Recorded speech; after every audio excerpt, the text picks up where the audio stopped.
Hello friends, welcome back to our channel. నేను సంపూర్ణ. ఈరోజు నేను మీకు స్ట్రెయిట్గా వచ్చిన పీస్తోని మనం ఎట్లా పైపింగ్ వేయొచ్చు రౌండ్ నెక్కి, అది థ్రెడ్ పైపింగ్ ఇంకా కూడా ఇన్విజిబుల్ అనమాట, ఎట్లా వేయొచ్చు అనేది నేను మీకు వేసి చూపిస్తానండి. వీడియో స్కిప్ చేయకుండా చివరి వరకు చూస్తే ఎటువంటి ఇన్ఫర్మేషన్ కూడా మిస్ అవ్వకుండా ఉంటారు. ఎవరైనా ఛానల్ని కొత్తగా చూస్తుంటే ప్లీజ్ సబ్స్క్రైబ్ చేసుకోండి. ఇక్కడ చూడండి, ఇది శారీలో వచ్చిన బార్డర్ వన్ సైడ్ అయితే హ్యాండ్స్కి వస్తుంది కదా, ఇంకో సైడ్ ఇట్లా ప్లెయిన్ బార్డర్ ఇచ్చినందుకు నేను ఇదే క్లాత్ని తీసుకొని నేను ఇప్పుడు పైపింగ్ చేసి చూపిస్తాను మీకు. ఇక్కడైతే నేను ఆ వచ్చిన బార్డర్లో 1.5 ఇంచ్ చొప్పున 2 పీసులు అయితే నేను కట్ చేసుకున్నాను. తర్వాత 2 ముక్కలను కూడా నేను జాయిన్ చేసుకొని ఇట్లా పొడవుగా రెడీ చేసుకున్నాను. ఇది ఏమాత్రం క్రాస్ కాదండి, మీకు చూపించినాను కదా ఇందాక, స్ట్రెయిట్ పీస్. అది ఇట్లా థ్రెడ్ పెట్టేసుకోవాలి. ఫస్ట్ అయితే థ్రెడ్ పెట్టి మనము థ్రెడ్ అనేది స్టిచ్చింగ్ చేసేసుకోవాలి. ముందు మిడిల్లో పెట్టినాను చూడండి థ్రెడ్. ఈ విధంగా థ్రెడ్ని సెంటర్లో పెట్టేసి మొత్తం కూడా మనము కుట్టేసుకోవాలండి. ఇక్కడ నేను 1 సైడ్ పాదం పెట్టినాను మిషన్కి. మీరు ఎట్లా అంటే మీకు ఎట్లా కన్వీనియంట్ ఉంటే అట్లా పెట్టండి. నాకు ఫాస్ట్గా అయిపోయినట్టు అనిపిస్తుంది. అదే మనకు ఒకవేళ మన మిషన్కి సెట్ అవుతలేదు 1 సైడ్ పాదం అంటే మనము డబుల్ ఫుట్తో కూడా మనము చేసుకోవచ్చు ఈ థ్రెడ్ పైపింగ్ అనేది. నేను ఇంకొక వీడియోలో మీకు చూపిస్తే ఆల్రెడీ ముందు వీడియోస్ కూడా ఉన్నాయి ఇట్లా డబుల్ ఫుట్తో చేసినవి. కాకపోతే ఏంటంటే మనకి ఈజీగా అయిపోతుంది, పని ఫాస్ట్గా అయిపోవాలంటే ఒక్క నిమిషంలో మనం సెట్ చేసుకోవచ్చు అండి. మన మిషన్కి సెట్ అవుతుంది సింగిల్ పాదం కరెక్ట్గా అంటే మాత్రం మీరు ఒక్క నిమిషము దానికోసం కేటాయిస్తే కనుక మనం ఈజీగా ఇట్లా సింపుల్గా ఫాస్ట్గా కుట్టేసుకోవచ్చు. ఇక్కడ చూడండి, థ్రెడ్ అంతా కూడా సెంటర్లో పెట్టుకొని చక్కగా దాన్ని మనము కొంచెం ఇట్లా లాగి పట్టుకుంటూ మనము ఈ విధంగా మనం కుట్టే కుట్టు థ్రెడ్కి దగ్గరగా వచ్చేటట్టుగా మనం కుట్టుకోవాలి. వీడియోని చూసాక ఒక లైక్ ఇవ్వండి ఫ్రెండ్స్. ఇప్పుడే ప్లీజ్, అస్సలు లైకులు ఎవ్వరు చేయట్లేదు. వీడియో అయితే చూస్తున్నారు కానీ మీరు ఇచ్చే లైక్ వలననే మరి వీడియో అనేది ఇంకో 4 చూడగలుగుతారండి. నాకు కూడా మోటివేషన్గా ఉంటుంది. ప్లీజ్ మీరు లైక్ చేయడం అస్సలు మర్చిపోకండి. ఎవరైనా సబ్స్క్రైబ్ చేసుకోకపోతే కూడా ఛానల్ని సబ్స్క్రైబ్ చేసుకోండి ప్లీజ్. ఇక్కడ చూడండి, మొత్తం ఇప్పుడైతే నేను ఇట్లా కుట్టేసుకున్నాను. ఇప్పుడు ఒక 1/2 ఇంచు థ్రెడ్ దగ్గర నుండి ఒక 1/2 ఇంచు వదిలేసుకొని మొత్తం కూడా కట్ చేసేస్తున్నానండి ఈ ఎక్స్ట్రా క్లాత్ అంతా కూడా.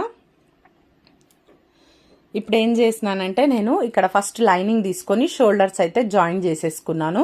ఇన్విజిబుల్ చేస్తానని చెప్పినాను కదా, అందుకోసమని నేను ఇక్కడ షోల్డర్స్ జాయిన్ చేసుకున్నా. ఇది ప్రిన్సెస్ కట్ కూడానండి. నేను బ్లౌజ్ మొత్తం చూపించట్లేదు, జస్ట్ మీకు పైపింగ్ ఒకటే చూపిస్తున్నాను. ఇప్పుడు చూడండి, ఈ విధంగా నేను వీడియోలో మీకు చూపిస్తున్నట్టుగా థ్రెడ్ అనేది లోపటి సైడ్ ఉండాలి. ఇక్కడ చూడండి, మనకి నెక్ దగ్గర మాత్రం క్లాత్ రావాలి. థ్రెడ్ అనేది ఇప్పుడు నా ఎడమ వైపుగా ఉండాలన్నమాట. ఈ విధంగా పెట్టేసి మనము మొత్తం కూడా స్టిచ్చింగ్, ఇప్పుడు ఎట్లయితే థ్రెడ్ పక్కన స్టిచ్చింగ్ వేసుకున్నామో అదే ప్రకారం మొత్తం కూడా స్టిచ్చింగ్ వేసుకుంటూ రావాలి. పాదం ఏమో కుడివైపుకు ఉందండి నాది, మీకు అర్థమవుతుంది అనుకుంటా, కనిపిస్తుంది కదా. లెఫ్ట్ సైడ్కి థ్రెడ్ ఉండాలి. చూడండి, ఇప్పుడు నేను ఇలా మెల్లిమెల్లిగా స్టార్టింగ్ అయితే కొంచెం మనకు అట్లా ఉంటుంది, తర్వాత సెట్ అయిపోయిందంటే వచ్చేస్తుంది మొత్తం కూడా ఈజీగా. ఇట్లా మొత్తం కూడా ఎక్కడ మనం లాగొద్దండి, రౌండ్ నెక్ దగ్గర లాగొద్దు, థ్రెడ్ కూడా లాగొద్దు, ప్లస్ బ్లౌజ్ పీస్ కూడా మనం అస్సలు లాగొద్దు. లాగకుండా ఇట్లా నీట్గా మెల్లిమెల్లిగా స్టిచ్చింగ్ చేసుకుంటూ రావాలి. ఇక్కడ చూడండి, ఇట్లా ఈ విధంగా. షోల్డర్ వచ్చేసి ఖర్చు అనేది మనం బ్యాక్ సైడ్కి పెట్టుకోవాలి.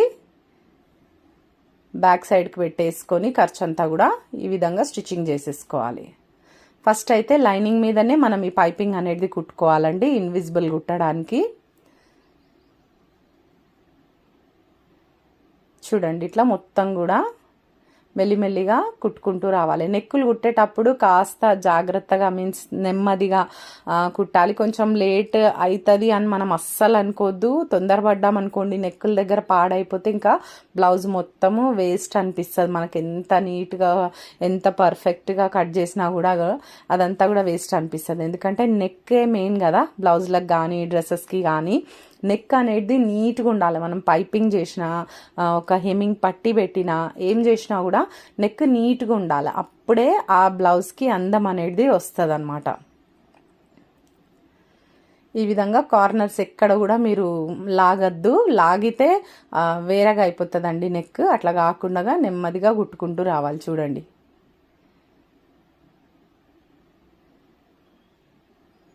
ఇంకా నేను మీకు డిజైన్ నెక్స్ కూడా చూపిస్తానండి. డిజైన్ స్లీవ్స్, డిజైన్ నెక్కులు కూడా చూపిస్తూ ఉంటాను. కనెక్టెడ్గా ఉండండి.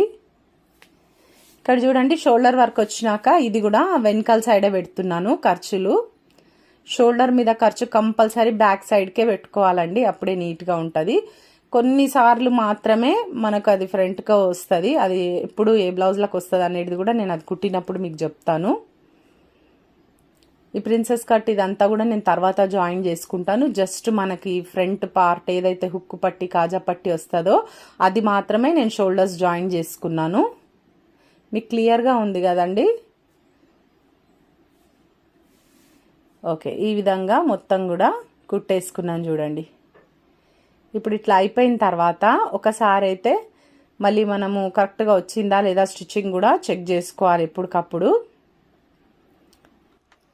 చూడండి ఇదంతా కూడా ఇట్లా వచ్చేస్తుంది. ఫస్ట్ రౌండ్ అయితే మనము లైనింగ్ పీస్కే ఈ పైపింగ్ అనేది కుట్టేసుకోవాలి, థ్రెడ్ పైపింగ్.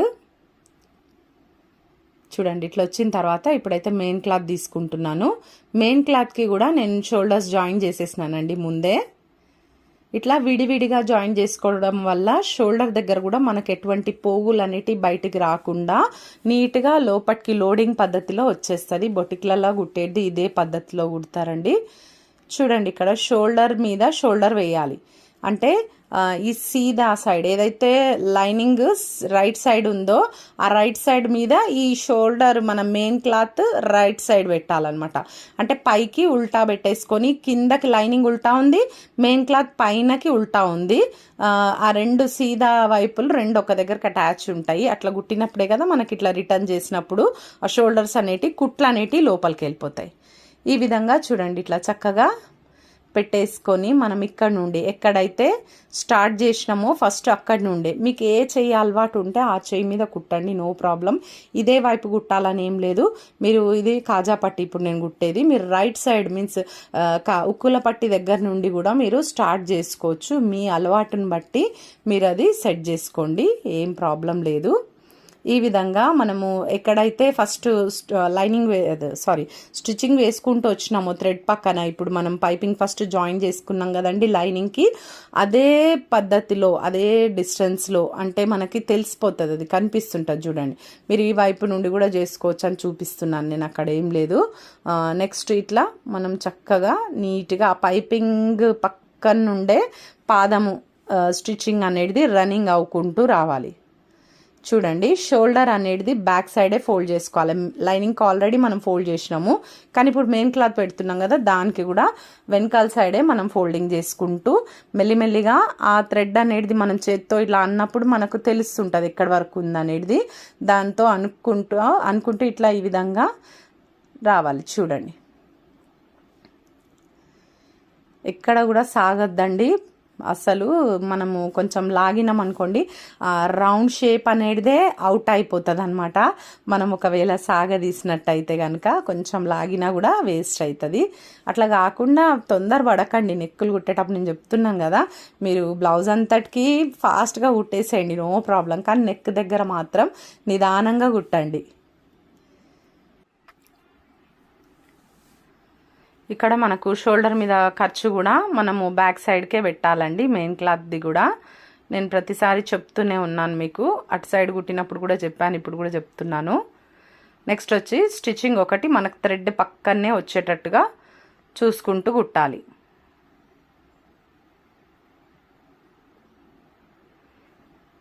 ఇట్లా మనం కుట్టేప్పుడు ఎక్కడ కూడా ముడతలు రావద్దండి. మెయిన్ క్లాత్ కానీ లైనింగ్ క్లాత్ ఏదైనా కూడా ముడతలు పడకుండా చూసుకోవాలి, అంటే ఫోల్డింగ్ అస్సలు పడొద్దు.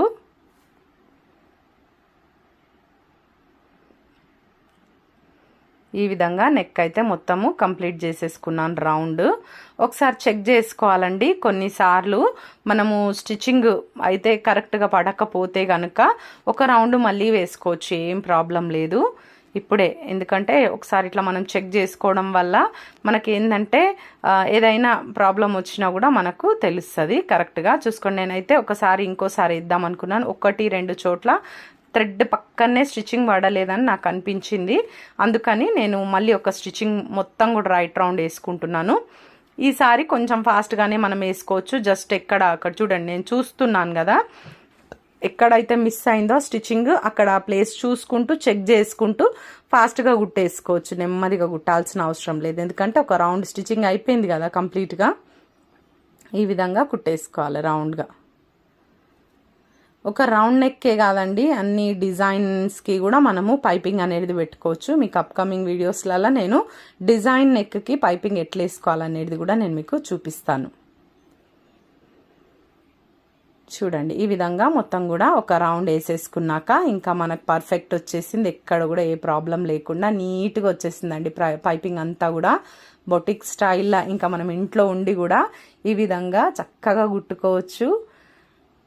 ఇక్కడ చూడండి, మొత్తం కూడా కట్స్ పెట్టేస్తున్నారు. రౌండ్గా ఉన్న ప్లేసెస్లలో మనకి ఏడైతే కర్వ్ తిరుగుతుందో ఆ ప్లేసెస్ అన్నీ కూడా చిన్న చిన్నగా కట్స్ పెట్టుకోవాలి. కట్స్ పెట్టేటప్పుడు గుర్తు పెట్టుకోండి, దారం కట్ కాకుండా పెట్టాలి.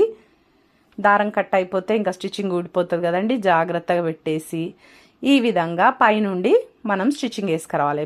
పైపింగ్ ఒకటే బయట వచ్చేసింది, మెయిన్ క్లాత్ లైనింగ్ క్లాత్ రెండు కూడా ఒకవైపు పెట్టేసి ఈ విధంగా. నాకు థ్రెడ్ వచ్చేసి ఇటు సైడ్ ఉంది కదా, లెఫ్ట్ సైడ్ ఉంది కదా, అందుకని నేను ఈ పార్ట్ నుండి స్టార్ట్ చేయడం జరిగింది, ఉక్కు పట్టి నుండి స్టార్ట్ చేయడం జరిగింది. మీరు డబల్ పాదంతో పెడితే కనుక మీరు కాజా పట్టి నుండి కూడా స్టార్ట్ చేసుకోవచ్చు. చూడండి, కొంచెం ఇట్లా నీట్గా సెట్ చేసేసుకుంటే ఎక్కడైతే నాకు ముడత రాలేదు, జస్ట్ ఇట్లా మనము లైనింగ్ ఇంకా జాయింట్ కాలేదు కదా, దానికోసమని ఇట్లా మంచిగా సర్దుకుంటూ నీట్గా స్టిచ్చింగ్ అనేది వేసుకొచ్చేసేయాలి. సేమ్ మనము వన్ సైడ్ పాదం ఉండడం వల్ల ఇదే మనకు బెనిఫిట్ అనమాట.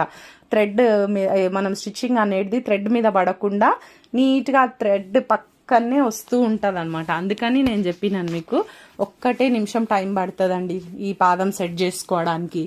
ఇంకా మీ మిషన్కి కనుక సెట్ అవుతుంది, చిన్న మిషన్ కానీ పెద్ద మిషన్ కానీ ఏదైనా సరే, సింగిల్ పాదం సెట్ అవుతుంది మీ మిషన్ కంటే మీరు సింగిల్ పాదం పెట్టే కుట్టండి, చాలా ఫాస్ట్గా కుట్టేసేయచ్చు. ఈ పైపింగ్ కూడా మనకి ఎక్కువ టైం తీసుకోదు. ఇంకా మనము ఇట్లా పైపింగ్ ఇట్లా ఇన్విజిబుల్గా వేయడం వల్ల కొంచెం డబ్బులు కూడా మనము ఎక్కువ వాళ్ళని డిమాండ్ చేయొచ్చు, వాళ్ళు కూడా ఇస్తారు మన నీట్ ఫినిషింగ్ చూసి. స్ట్రెయిట్గా తీసిన పీస్లా మనం ఎంత చక్కగా పైపింగ్ చేసుకోవచ్చో చూడండి. ఇప్పుడు మీకు అర్థమైపోయి ఉంటుంది ఈ పాటికి, అంటే మనము ఎలాంటి క్లాత్స్తో కూడా మనం వేయొచ్చు అని. ఈవెన్ ఇన్ బార్డర్స్, గోల్డ్ బార్డర్స్లో కూడా ఇట్లా ఈ విధంగా స్ట్రెయిట్గా కట్ చేసుకొని హ్యాపీగా పైపింగ్ వేసుకోవచ్చు అండి. శారీలో నుండి ఎక్కువ క్లాత్ తీయాల్సి వస్తుంది క్రాస్ పీసెస్ కట్ చేయాలంటే, అట్లా కాకుండా చిన్న ముక్క ఇట్లా ఒక 4 ఇంచుల ముక్క కట్ చేసుకున్నా మనకి ఈజీగా పైపింగ్ వచ్చేస్తుంది. ఇదండి ఈరోజు వీడియో, మీకు ఇన్ఫర్మేటివ్గా ఉందని నేను అనుకుంటున్నాను. ఈ వీడియో నచ్చితే ఒక లైక్ చేయండి, తప్పకుండా ఛానల్ని సబ్స్క్రైబ్ చేసుకొని పక్కనే ఉన్న బెల్ ఐకాన్ క్లిక్ చేయండి. నేను వీడియో పెట్టగానే మీకు నోటిఫికేషన్ వచ్చేస్తుంది. ఈ వీడియో ఎలా ఉందో తప్పకుండా కమెంట్ చేయండి. Thank you.